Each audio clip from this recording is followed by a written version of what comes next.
Hello, it's Chris. We're here for our last week. Can you believe this week 8 of conflict utilization? And what a what a course it's been. I hope that you have enjoyed this time as much as I have, and that you are ready for this week. It's getting into Christmas time. It's Advent, and it is time to wrap up, isn't it? All right. Well, I've been thinking for the last for a bit, of course, for several weeks, about the ways our experiences with conflict affect and infect our lives. I learned a long time ago to watch out for kitchens. Kitchens in churches can be a bastion of conflict. My dad, I may have told you this story at the beginning of the course. My father was a deacon in a at that time, United Presbyterian Church. And he came home one Saturday morning just madder than a wet hen because somebody, and I'm not sure who it was, but somebody locked the kitchen door at the church and wouldn't let the deacons in. There was some kind of conflict that was going on. The deacons had their meeting that morning. They were supposed to be using the kitchen, but they couldn't because whoever this competing group, these people, this person who wasn't happy with the deacons, decided to close that door. They weren't having breakfast or their meeting, it turned out, that morning. That was over 50 years ago because my father, 50 years ago, left the church. So I know that it was more than 50 years ago, and I still carry that vision in my mind. Hospitality is another one of those experiences that we carry with us. Who's welcome and who's not. Again, I know I've talked to you about that. United Presbyterian Church,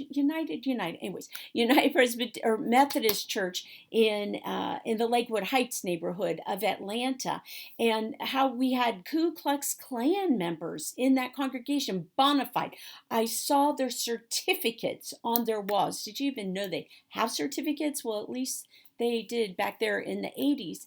And I've thought about how churches often will say, well, we're welcoming. Anybody is welcome here. Or we're an anti-racist, pro-reconciling congregation, and here are people who grew up with parents and grandparents who weren't welcoming everybody, and somewhere inside them that experience, no doubt, is there. It's not to say that it's in a negative way. I'm just saying that somewhere it's there, and that's with those of us who extend hospitality, but it works the other ways. Those of us who've been in less than welcoming congregations or less than welcoming places, we will carry the vestiges of those experiences of what it means to be left out, what it means to be not accepted, what it means to be pushed out. We can fall victims to the patterns of our experience. I mean, it's human nature to repeat what we've experienced for ourselves, right? We talk about what experience has taught us. What we learn through our experiences, what we remember from our experiences, can be so much stronger, and perhaps I can say is so much stronger than what we learn through this head knowledge. It makes an imprint on experience, imprint our spirits and our hearts. If we're going to have effective and sustainable ministries, we need to become aware of the experiential patterns that have been attaching themselves to us for even a short, let alone a long period of times. Sometimes someone raising a voice in a meeting can cause us to cower. My father's bite was very biting, and I watched him shred waitresses and one day a Kmart cashier to pieces. Someone raises their voices, I'm going to step back. I'm aware that they're probably angry. Pound your fist. I'm gonna step back away from that. I'm aware of that. Don't think I cower anymore, but I'm aware of my just inbred reactions. I was in an abusive relationship for 12 years. I call him my ex-husband, though he never would marry me in Georgia, common law marriage. And he was emotionally abusive, verbally abusive, and could be physically abusive, although he only tried to hit me once, and that seemed to be enough. But he would lift his hand and I would cower back. And it took several years of my marriage with Bill when he would raise his hand for something. If we were arguing and he would raise his hand just talking like I talk with my hands, I would cower back. And after a while he said, "What is wrong with you? I'm not going to hit you." And it hit me, oh my gosh, I'm just so afraid of that hand raising, and that he or anyone else might. Had to do a lot of therapy sessions with that one. I went to, I had to do a self check and just a little therapeutic check in after a visit to a congregation where I'd been called as a denominational regional minister. I'd been called in by members of the board because the board officers were wanting, or actually were forcing a vote at an emergency board meeting in which the congregation would leave the disciples of Christ, that they would disassociate with the denomination. And when I walked in there, I realized, or I got to thinking that, it was members of the board and members of the congregation, but not the board chair or the officers. And that intuitive spirit voice of discernment in me said, whoa, that might be an interesting situation. Now, it didn't help that I was talking to one of my mentors, confessors, who is both a disciples minister, retired, and an attorney. And I'm telling him about the situation to which I'm driving. It was 3 miles away from Columbia, from home. And I'm driving out there, and he said, "You should never walk into churches like that or into situations like that without an armed guard with you." What? He said, "I know that, church. I know what you're going up against. I know that community. Anytime you're doing that, call me. You really need to have someone armed with you." So here I've got these pieces. That was not a very good thing for him to say. I've got all of this going on in my mind. I walk in. I am realizing that the board chair, vice chair, secretary, or treasurer, none of them know that I am coming. And I get there. I'd never met them, and went over to make their acquaintance. And the 3 officer men, who were at least, I'm 5'2", they were all 6 foot or taller. So they towered 10 inches to over a foot taller than I was, looked at each other and looked at me, and the board chair said, "Come to the office with us." I felt like a child. I could just feel myself shrinking. I felt like this child being called down to the office because I was in trouble. And I realized, oh my goodness, I'm so grateful that I was conscious of what I was feeling. In fact, I wasn't so worried about what I was about to say. I was worried that I'd gone little child, and I had to talk to myself. I had to self-talk myself into that room. "You're the regional minister. You're the regional minister. You're the regional minister. You've got this. You've got this. Jesus, help me." And he did. I don't remember what happened in that office, but I do remember what happened in that board meeting. They voted not to leave the denomination. And the board chair and the other 2 officers and the secretary of the board, who also happened to do the church newsletter and everything, said, "We quit. I quit. I quit. I quit. I resign." There it is. And the board chair came up afterwards and said to me, "I hope you're happy. They've lost all their board chairs." And the secretary said, "And their office people, office help." And I said, first, I think, or I don't think, first, you really need to pray about this decision. You're angry and you're reacting. You really need to pray about what you're thinking and saying. And the second, I'm not taking responsibility for your decisions. I want to react out of being this child who was very scared of Mrs. Summers, the school principal. Another pattern I see a lot with ministers and the decisions, reactions they have for in conflict is choosing whether or not they should stay.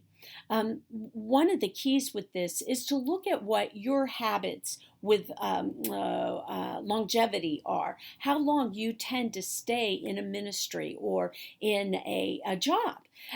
A friend of mine he was in his last pastorate. He'd had 3 pastorates. Each one lasted, well, the first 2 had lasted 15 years.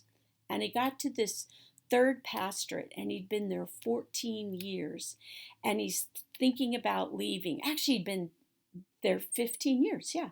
And he was thinking about leaving. And his mentor said to him, "How long did you stay at your last pastor?"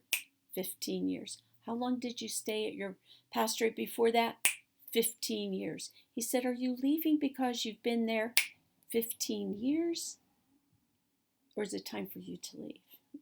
And my friend stayed a couple years past that to his retirement age. He was going to leave 2 years before retirement because it was 15 years. It was time for him to go. Personally, 3 of my pastorates ended in May. So for the longest time in March or April, I began to do get antsy. I would do the ants dance. So now when I start to feel antsy, I look at the calendar and check to see if it's time for the ants dance. Is it March? Is it April? Am I thinking it's time to make a move? Because I move in May. So if you think it's time to go, look at how long you've stayed in your previous ministries or jobs and when those ministries, the time of year when those ministries have come to a close. Now, I will tell you that children of ministers, so PKs, pastors' kids, and military children of military personnel often get the ants dance, because there would be certain times of year or certain time of length that it was time to leave. Another self-check for making the decision about whether or not it's time to leave your ministry setting is to ask yourself that design, to look at design. We talked about the 6 D's of leaving: design, decision, determination, disability, death, and done, that retirement, that finishing well, D. A lot of times we go by decision, right? We're in conflict, so we're going to decide to leave. But I want to challenge you to ask, before you make a decision, to ask yourself, is it time? Think about design. Ask yourself, what did I come here to do? What is that design? What was the ministry I was designed to do? Have I done it? Has the ministry that we've started, that I've been part of, will it continue, or is it dependent on me? Another question, a side question perhaps with that is, have I lost my favor, my influence? Has my influence been compromised so that that ministry I've come to do can't be done? Am I placing pearls before swine? Is this position making me sick? Is it causing problems with my family or for my family? I want to say a word about PTSD, post-traumatic stress disorder, and ministers. It is a reality for ministers, whether or not they ever served in the service. It is a reality for ministers who've been beaten up, who've been abused by churches, ministers whose ministries have not finished well are so often left with PTSD. If you're feeling like you may that that there's residual anger, residual hurt, residual fear from past ministry experiences. Go up and look at what the signs of PTSD, some of the what's the word? Yes, signs of PTSD are, and compare them to what you've experienced in ministry, or again in your job. It's not just about ministry or ministers. I also want to say a word before we leave about enmeshment. To be enmeshed with someone or something is to be so structured into it. Before we know it, those of us who serve in conflicted congregations can find ourselves enmeshed into the system of that particular congregation. We don't even know what's hit us, and we don't want to admit that we're not strong enough or capable or enough, or that we're not good enough to stand up to whatever situation or bully a congregation may toss at us. When we were in the Georgia region, both my Bill and I were golden children. We were mentored by the top ministers. Were driven around and took rides with our regional minister. We were part of those conversations. We were leading workshops before we ever finished seminary. We were looked upon. We were asked to sit on committees and commissions. Our advice was often even sought. We were golden children. And then we found ourselves in Yates Center, Kansas, into the first absolutely outright conflictual, abusive church I'd been in as a pastor. And I thought, oh my gosh, it must be me. They never mentioned conflict when I interviewed with them. It didn't show up on their ministerial or congregational profile. I just knew, I just thought I was doing something wrong. I never had back problems. I was in my mid-30s. We moved there. I was 36. I never had back problems before. I know now that I carry my stress in my back, but by the time we left, after we'd been there for a year, I couldn't raise my hands over my head. And it was months after we moved and I started working with a chiropractor that I was able to move my arms and lift them up in the air. Literally, it's not that it just hurt. I couldn't get my arms up.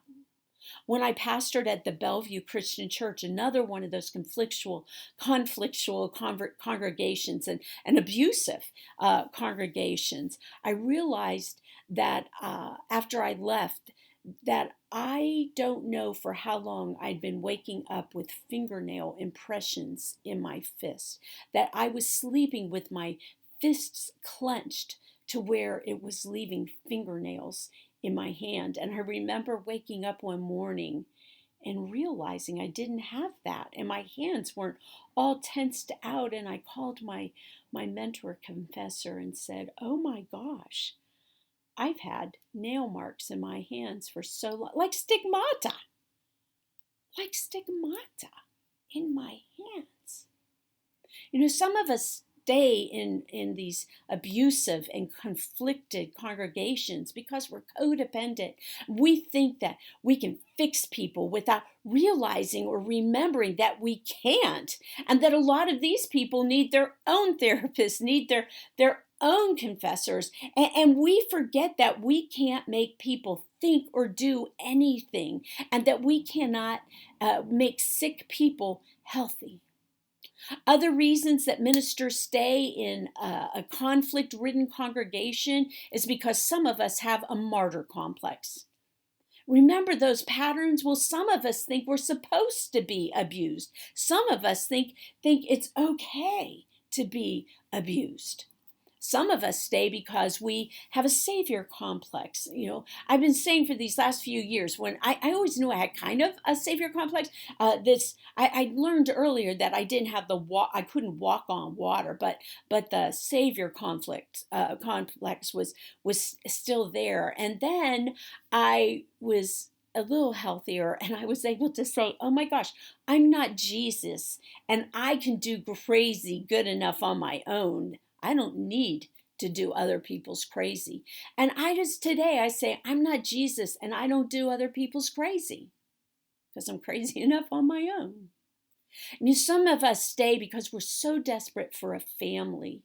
We're so desperate for people to like us, but we're so desperate to be in a place that people, they like us, they care for us, they're our family. We're so desperate for a church family that we unwittingly, yet no less unwillingly, we stay and become part of the problem that is causing us problems.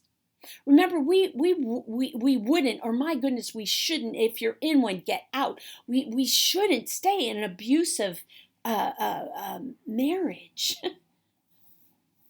Get out of the abusive congregations. If you're thinking about staying in a situation, measure whether or not your leadership is behind you. It's not just about your leadership having your back. Is your leadership walking with you? Are they taking responsibility? Are they taking the bullets? Or they just stepping aside and saying, when you speak up for something, are they behind you? Are they with you? Are they speaking up for the same things as you are? Always make sure that the entirety of your leadership team, your committee, your board, your council, your vestry, your session, that they're with you, not just behind you, but they're with you. If you choose to stay in a conflict-riddled congregation, you've got to figure out how to distance yourself, how to individuate. It's possible, though it's not likely, that you can do that if you're already in that situation. If you're already in the situation, if you're already enmeshed or just, staying not individuated, you haven't been individuated from the start, then it's probably too late. Unless you're good at individuating, you've got experience individuating, that you are able to self-correct, that you have an incredible mentor and a coach, but it's not likely going to happen, because if it were likely, you wouldn't be enmeshed in the first place. You may be able to be or to regain a sense of objectivity when people talk about you or are mean and ugly to you. But Charles Crenshaw, he was my first pastor. He's the pastor who received my profession of faith. Charles, that congregation was conflictive and were abusing Charles.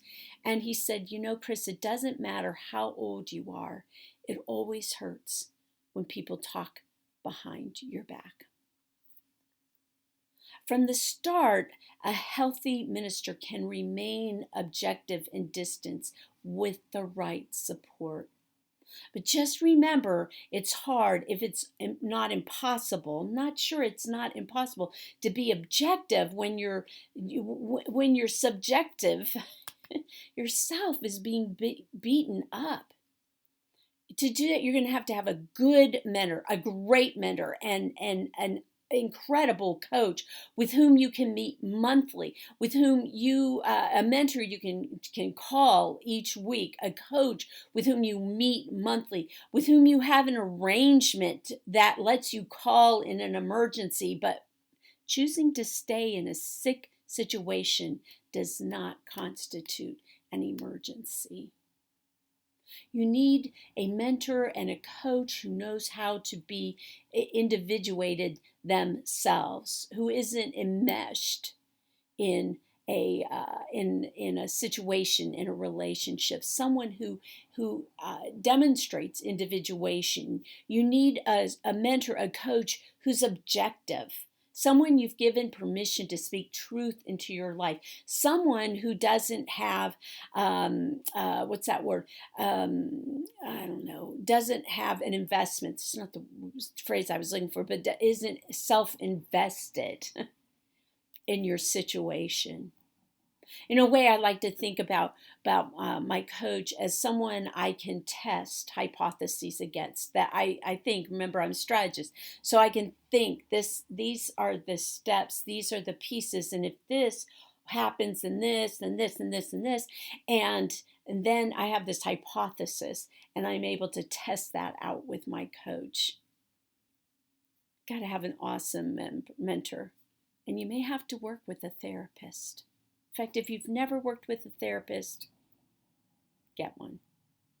If you think it's time to leave, if you're thinking about leaving, don't resign before you've had an in-depth conversation with God. And I'm not talking about, I'm going to talk to you every morning, God. I'm talking about spending 60 to 90 days discerning whether or not it's time for you to leave. Spend 60 to 90 days daily in prayer, daily reading your Bible. And you can't just take that up all of a sudden. You can't not talk to God except in these rote prayers or, hey, God, I'm going to say the Lord's Prayer to you. You can't have a conversation with God unless you have some kind of experience with having a conversation with God. You can't hear from God if you're not in your Bible listening. It's one of the reasons that we have the accountability question every week. You've got to be in the Word.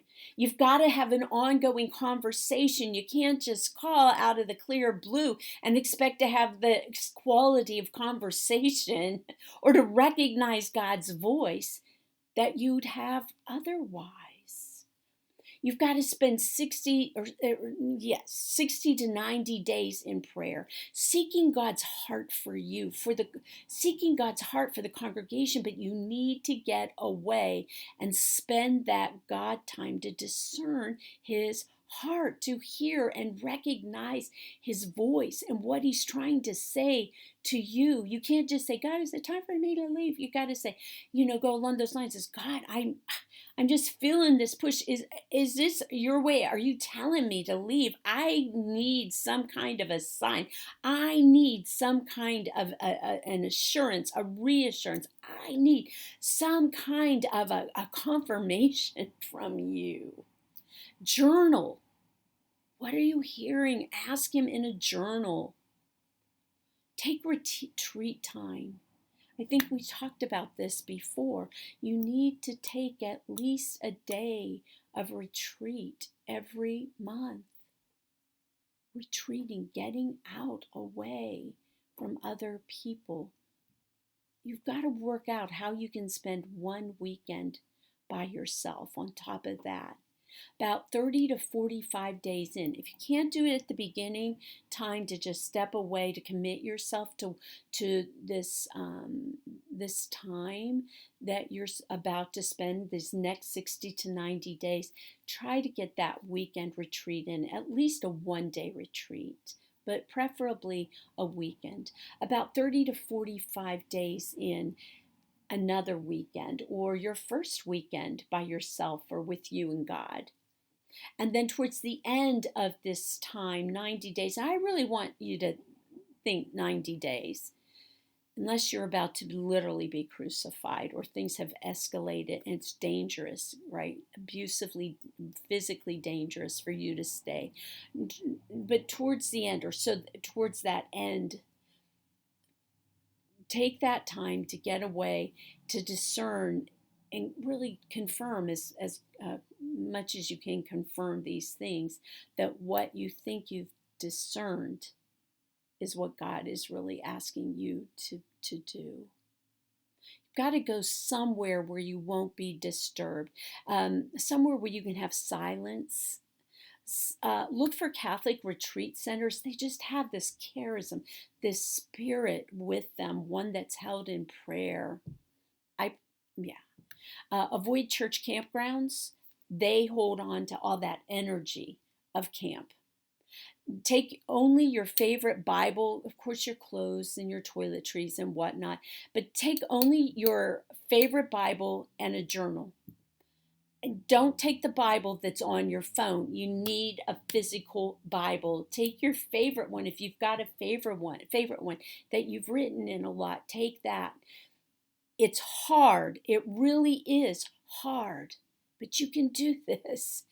If you've got a family member who's sick, or you're worried about, it may not be the time to go on retreat, because you really need to unplug. You need to give up your phone when you get there. You need to give your phone up to the retreat master or mistress. They'll be there if you have an emergency. I guarantee it.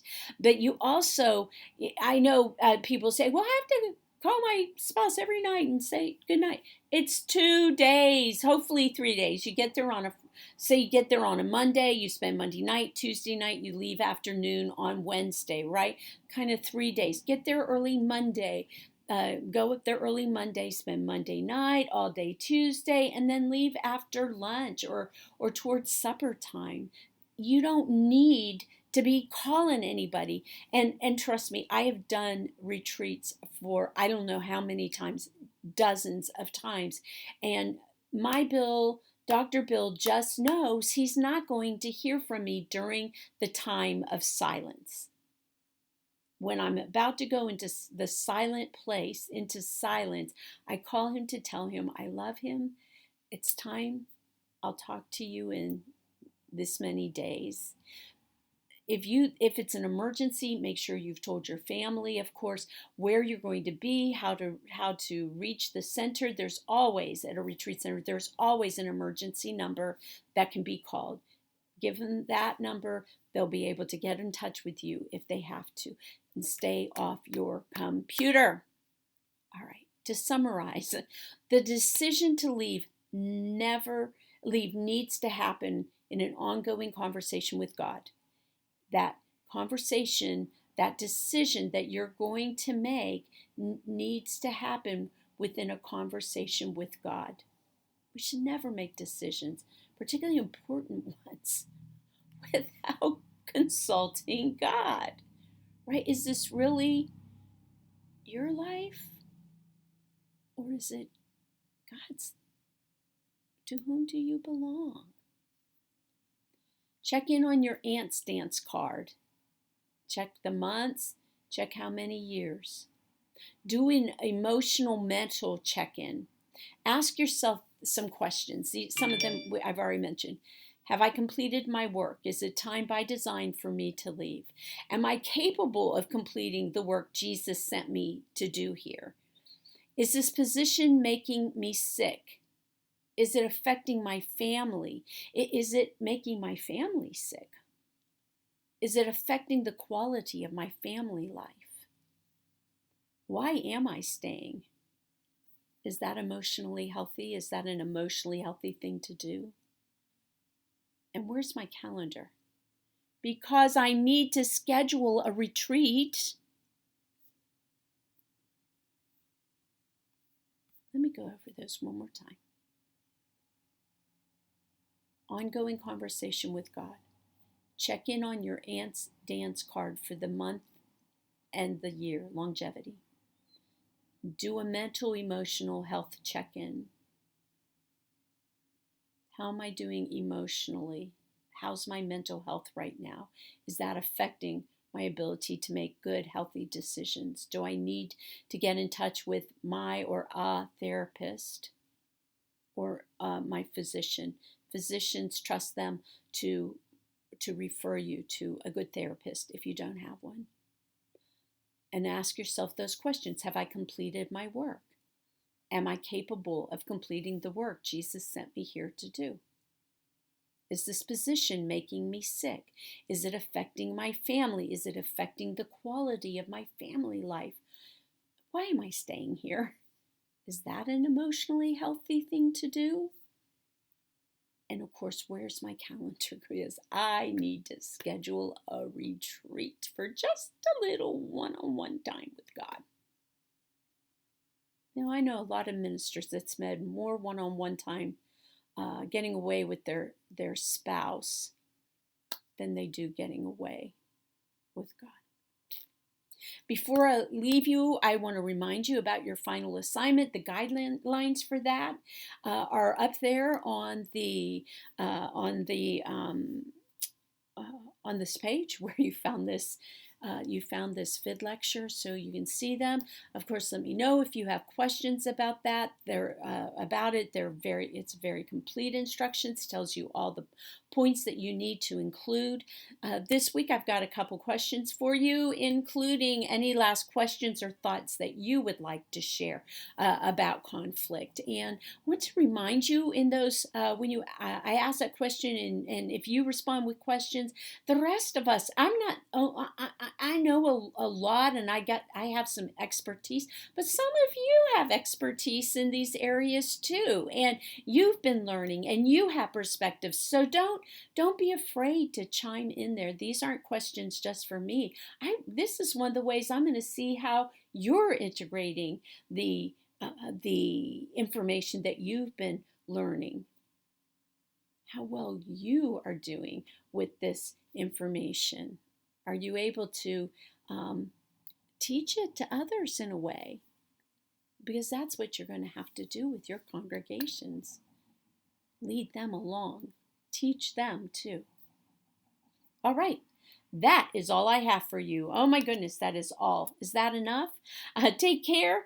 I will look forward to seeing you on the forum. And please know this may be the last chance I get to tell you in person how much I appreciate you and have enjoyed being with you for this course. Bye-bye.